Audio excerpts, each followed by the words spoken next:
ากเสไปเวียงจันทร์คนโดยสารโศกันว่าอดใจไว้ให้หอดปูเลยอดใจไว้ชื่อบิ๊กไก่หน้าพงพอว่าทินหน้าพงเพิ่นมีปีไก่ใหญ่เมื่อได้มาเห็นเป็นครั้งเดียวก็หลง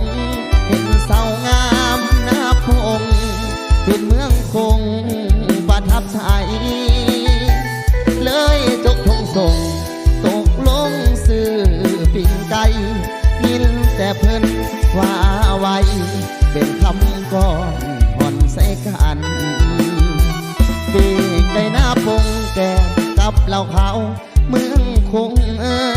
เมาแล้วกอดทงสาวขอนลำวงสาละวันเป็นกันเองสาวว่าอยากเก่งใจกันก่อนจังหวะสาละวันอ้ายต้องโยกขึ้นโยลง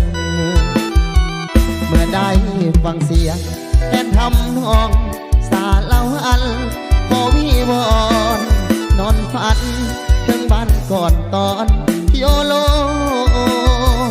ทางบุญนั้นสิไปห่วมเบิ่งตีลำวงจึงได้โยกขึ้นโยลง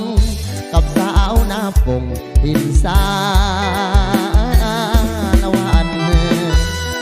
ได้เศษกระฝากให้ดังพอฝากไว้เด้อนะไว้ดีไว้งามไว้ตุ้ยพี่น้องเอ๋ยเอาไปดังป่าเล็กกันแล้วกันเนาะ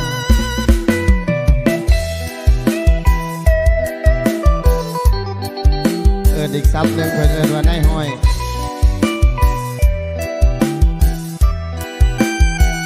ตีไก่หน้าปงแกงกับเหล่าขาวเมืองคงเมาแล้วพอดคงสาวขอนลำวงสาละวัน